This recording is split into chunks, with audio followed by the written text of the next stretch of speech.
So when I talk to people, families, people that have somebody who's really struggling with a drug and alcohol problem, one of the first things that hits me, I've been doing this for 36 years. One of the first things that hits me is the reality that when they talk to a professional, an addictionologist, a psychiatrist, a psychologist that's steeped in the sort of biologically centered model or the neuroscience model, they get confused. Families get confused. They get overwhelmed. They become more fearful, and the science sounding material freaks them out.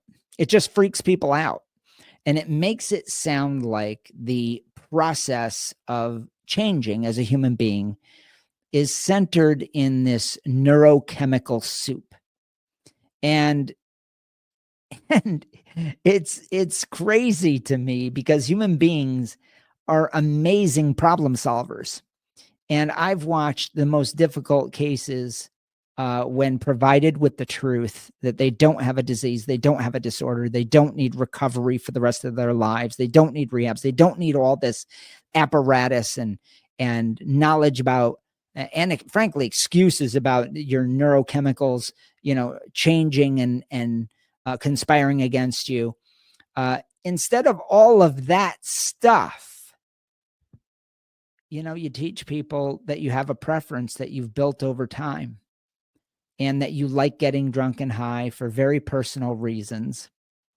And let's take away all the judgment, the morality, and the pseudoscience, and let's look at why you like it. It's so obvious that that's the answer. And everything else leads away from that.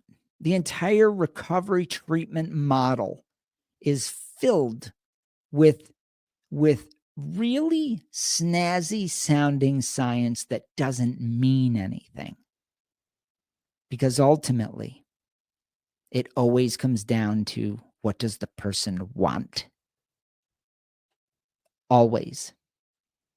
I've talked to tens of thousands of people, and it always comes right down to a moment in time where the person says, I don't want to get high more than I want to.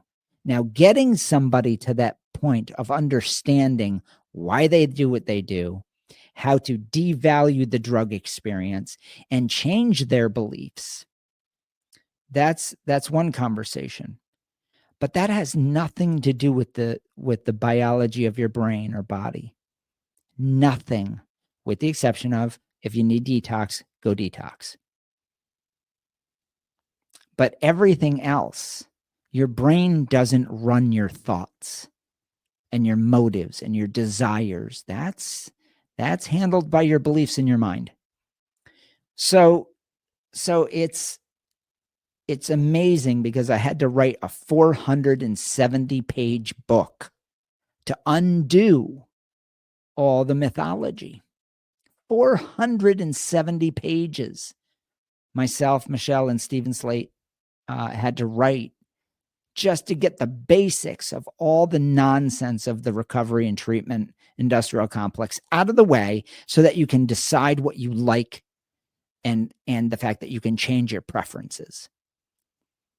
So don't get caught up in all the science, because ultimately what it really is judgmental morality being cloaked in snazzy sounding, irrelevant neuroscience.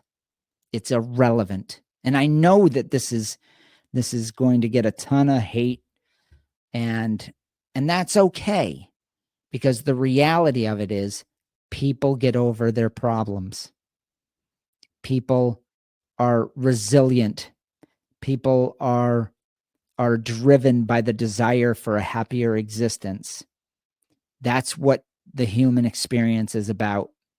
And in that pursuit of happiness, we sometimes make choices that end badly.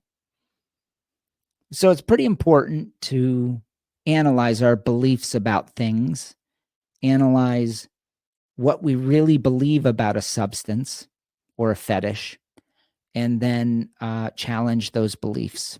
But all of that is done in the mind with free will, your positive drive principle, which is explained in our book, and your autonomous mind, your ability to think.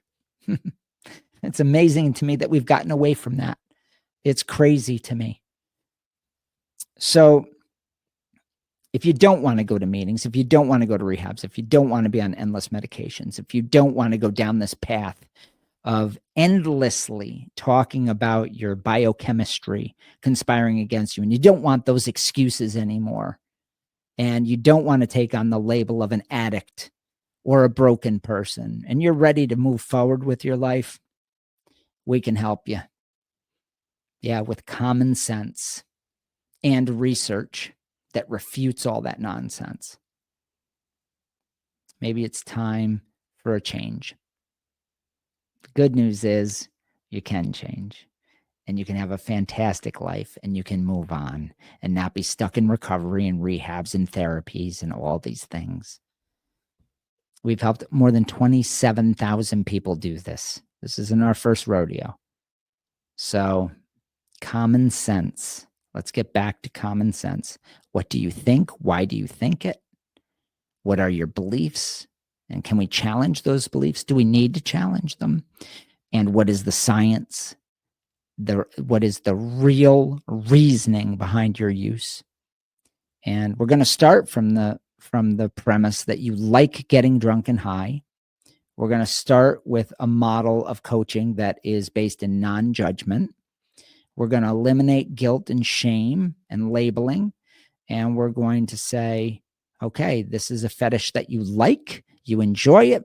Let's explore that deeply and then challenge it. And all of that can happen in your mind. No need for facilities, rehabs, or any of the recovery industrial complex apparatus. None of it. Just you, your mind, a coach, and some educational information.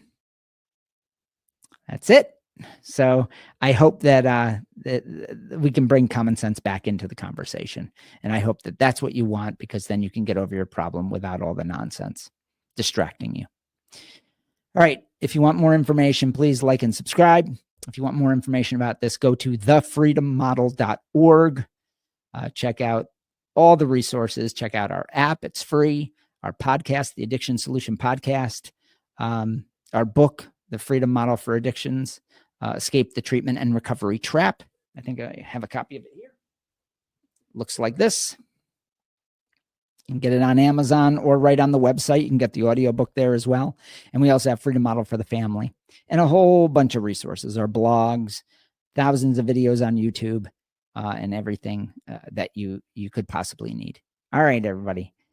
Have a great day. Take care.